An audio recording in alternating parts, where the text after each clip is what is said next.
Hello प्यारे students. आज हम जो है सेकंड अपना जो लेक्चर है उसको हम आज यहाँ पे रिकॉर्ड कर रहे हैं। देखिए सेकंड लेक्चर्स में आज जो हमने सब्जेक्ट सिलेक्ट किया ये बहुत ही इंटरेस्टिंग सब्जेक्ट्स है। मैंने आपसे अर्ज की थी कि मैथमेटिक्स हमने जो है वो पिछले सेमेस्टरों में पढ़ी थी, लेकिन अब मैथमेटिक्स जो है वो तब्दील हो चुकी है। अब मैथमेटिक्स की जगह आपके पास एक सब्जेक्ट आया है जिसका नाम है क्वांटिटेटिव रीजनिंग। अब ये क्वांटिटेटिव रीजनिंग वन जो है ये जो सब्जेक्ट है आपके फर्स्ट सेमेस्टर में है।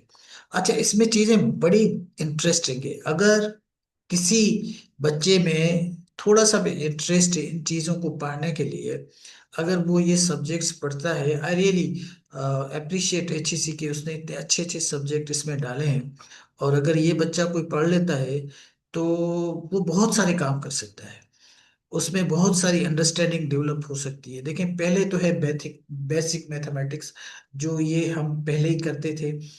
जो बेसिक मैथमेटिक्स आपके पास थी उसको हम जो फर्स्ट सेमेस्टर्स में पहले करते थे वो इसमें भी इन्होंने डाल दिए कि भाई अब ये अर्थमेटिक क्या है और ये आपकी जो ट्रिग्नोमेट्रिक सिंपल क्या है, ये थोड़ी थोड़ी चीजें आपसे पूछी जाएगी। सिंप्लीफिकेशन क्या है, और बेसिक जो अर्थमेटिक्स के फार्मूलाज हैं वो क्या है, एम्पिरिकल फार्मूला क्या है। तो ये अपना बहुत ही सिंपल मैथमेटिक्स है जो भी बच्चे अगर जिसने मैट्रिक भी पास की होती है तो वो कर जाते हैं। इसमें कोई इतनी मुश्किल चीज नहीं है, लेकिन मैं बताता चलूं कि बहुत सारे बच्चे इसमें फेल हो जाते हैं। दो कि इसमें कोई इंटीग्रेशन नहीं है, डेरिवेशन नहीं है, कोई लॉगरिथम नहीं है, कुछ भी नहीं है मैथमेटिक्स में। बहुत ही जो बेसिक मैथमेटिक्स है वो उसमें दी गई है।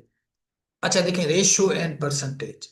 अब अगर बच्चा जो यूनिवर्सिटी गोइंग हो तो उसको परसेंटेज निकालने नहीं आता तो फिर ये अफसोस की बात है, और बहुत सारे उन बच्चों को सॉरी टू से नहीं आता। तो इसी में आपको रेशियोज एंड परसेंटेज का भी एक इन्होंने रख दिया है कि आपसे रेशियो भी निकाले जाएंगे और परसेंटेज आप उनको किस तरह निकालेंगे। और ये बहुत अच्छी चीज़ है, अगर रेशियो एंड परसेंटेज आपको अगर पढ़ाया जाता है एलएलबी की क्लास में तो ये आपको बहुत काम आने वाला है आगे, क्योंकि आगे आप बहुत सारी चीजें करेंगे। उसके बाद है ये लॉजिकल रीजनिंग। ये थोड़े आईक्यू के सवालात होते हैं जिसमें आपको समझना पड़ेगा, इसकी ट्रिक समझनी पड़ेगी।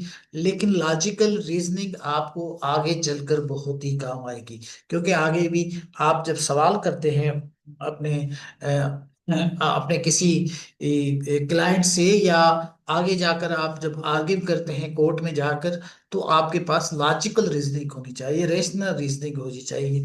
तो ये लॉजिकल रीजनिंग जो है इसमें बहुत सारा आईक्यू भी इन्वॉल्व है। और वैसे भी अदरवाइज भी आपके पास जब आप अपना केस बनाते हैं तो उसमें लॉजिकल रीजनिंग होनी चाहिए, रेशनलिटी होनी चाहिए।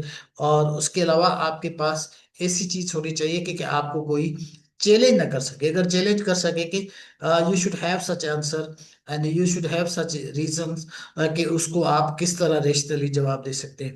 तो ये लॉजिकल रीजनिंग बिल्कुल आई क्योंकि चीज़ है चीज़ है जिसको आपको और हमें समझना पड़ेगा। इस पे हम इंशाल्लाह जब क्लास करेंगे तो आप देखिएगा कि आपको ये बहुत आसानी से समझ आ जाएगा। उसके बाद आपके पास है डेटा इंटरप्रिटेशन।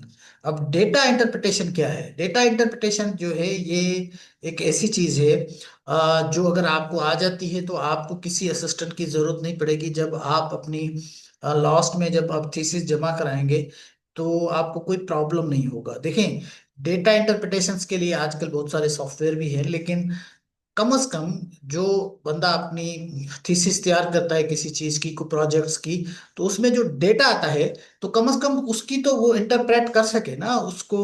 अगर ग्राफ है तो वो पढ़ सके, अगर जिसमें डेटा लिखा हुआ है तो उसको एनालाइज कर सके। तो बहुत सारे लोग हैं जो डेटा एनालाइज नहीं कर सकते। कुछ लोग हैं जो डेटा को बहुत अच्छी तरह एनालाइज कर सकते हैं, और उनकी जो थ्योरी है वो बहुत ही कमजोर होती है, वो चीजों को एक्सप्लेन नहीं कर सकते। लेकिन कुछ लोग ऐसे भी होते हैं जो बिल्कुल उनकी डेटा को समझना और ग्राफ को समझना। और देखें, बहुत सारी नेविगेशंस की हमारी एप्लीकेशन से बहुत सारे लोग आपको पता होगा या आप मिले होंगे वो नेविगेशंस को नहीं समझते। वो कहते हैं कि ये गूगल जो मैप है ये क्या है, हमें समझ में नहीं आता, लेकिन बहुत सारे लोग हैं उससे बहुत सारा काम करते हैं। तो ये आपको शुरू में ही समझाया जाएगा कि ये डेटा इंटरप्रिटेशन क्या है, ग्राफ को समझना, और इसके अलावा डेटा को समझना और उसको एनालाइज करना।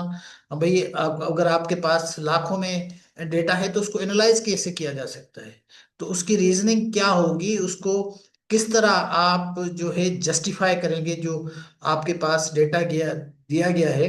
तो कोई ना कोई तो जस्टिफिकेशन होगी ना, जब आप उसका कंक्लूजन निकालेंगे, जब उनको एनालाइज करेंगे, उसको पढ़ेंगे, तभी होगा ना, ऐसे तो नहीं होगा ना। तो इनिशियली माशाल्लाह आपके पास ऐसा सब्जेक्ट आया है जो फर्स्ट सेमेस्टर में है, ये बच्चों को इंटरेस्ट पैदा कर सकता है। लेकिन मैं कहूंगा कि वो बच्चे, those students who have some interest, they really want to study and they really want to make this profession for their life. Actually बहुत सारे लोग ऐसे होते हैं जो इस प्रोफेशन को जो है वो बस एवं ही कर लेते हैं। एवं ही करने वाले, जो डिग्री करने वाले, उनके लिए ये सब्जेक्ट प्रॉब्लम करेगा। ये सब्जेक्ट ऐसे लोगों के लिए भी प्रॉब्लम कर सकता है जो लोग समझते हैं कि बस ये एलएलबी ऐसे ही जो है हो जाती है और लोग कर जाते हैं और डिग्री कर जाते हैं। उनके लिए जैसे आपके पास लेट और गेट एक चेक है ना, तो ये सब्जेक्ट मेरा ख्याल है एक चेक होगा। वैसे भी बहुत सारे लोग जो है फाइनल ईयर तक मैथमेटिक्स, जो हमारे पास फंक्शनल मैथमेटिक्स हुआ करती थी, उसको पास नहीं कर सकते। तो ये उसमें कुछ ऐसी चीजें डाल दी गई हैं जो फंक्शनल मैथमेटिक्स से कुछ आगे है, ठीक है ना। तो you need to be very careful and you need to work hard. अगर आप इनको पढ़ेंगे तो मेरा ख्याल है आपके लिए ये बहुत ही इंटरेस्टिंग होगा। उसके बाद है प्रॉब्लम सॉल्विंग टेक्निक्स। ये टेक्निक्स क्या होती है? देखिए, बहुत सारी टेक्निक्स होती है जिसको आप प्रॉब्लम को किसी को सॉल्व कर सकते हैं। आजकल टेक्नोलॉजी का दौर है तो उसके थ्रू भी आप कर सकते हैं। इसके अलावा अदरवाइज भी आपके पास प्रॉब्लम सॉल्विंग के लिए आपके पास क्या आपका ख्याल है, तो इसको जब हम पढ़ेंगे तो बहुत सारे आपको आइडियाज देंगे कि टेक्नोलॉजी के थ्रू आप प्रॉब्लम्स को कैसे सॉल्व कर सकते हैं। तो these are the only outlines जो आपके पास अभी के जो है वो 6 महीनों में ये पढ़ाया जाएगा। 5 7 इसके जो है वो तकरीबन आउटलाइंस है, और इन आउटलाइंस में कुछ क्वेश्चन होंगे जो आपको करने होंगे, ठीक है ना। तो इतना कोई मुश्किल पेपर नहीं होता। इसके आपके पास सेक्शनल नंबर भी होते हैं 40 नंबर, बाकी 60 का पेपर होता है। तो अगर 2 4 सवाल आपके नहीं भी हुए तब भी आपका अच्छा खासा पेपर हो सकता है। It's not big deal, but this is very interesting subject, it's very close to my heart. और इंशाल्लाह हम बेसिक मैथमेटिक्स से स्टार्ट करेंगे।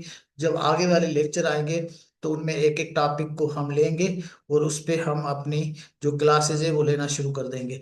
देखें, बेसिक मैथमेटिक्स है, इसको तो आप इस तरह नहीं कर सकते। इसको हम जो है अपने जो बोर्ड है उसके थ्रू हम इन सवालात को करेंगे। स्पेशली जो बेसिक मैथमेटिक्स है उस पे सवाल लाएंगे, तो वो हम बोर्ड पे करेंगे, उसकी स्पेशल रिकॉर्डिंग होगी और हम जल्द इसको अपलोड करेंगे। आखिर में भी मैं दोस्तों से ये रिक्वेस्ट करूंगा कि ये हमारा नया चैनल है जो बिल्कुल ला का चैनल है। इस पे हम सारे के सारे क्लासेस जो है वो अपलोड करेंगे। आप हमारा थोड़ा से थोड़ी सी हमारी हेल्प कर दें, इंकरेजमेंट हो जाएगी। आप हमें सिर्फ सब्सक्राइब करें, और सब्सक्राइब करने के अलावा दोस्तों के साथ शेयर भी करें और कमेंट भी करें और हमारी रहनुमाई भी करें। जहाँ जहाँ आपका सवाल आप समझते हैं कि कहीं कुछ प्रॉब्लम रह गया है, वो हमारी रहनुमाई हो जाएगी। हम उसको ज़्यादा अच्छा करने में आपकी आपका हमेशा थैंकफुल रहेंगे। आपके लिए हमेशा हम थैंकफुल रहेंगे। बहुत शुक्रिया।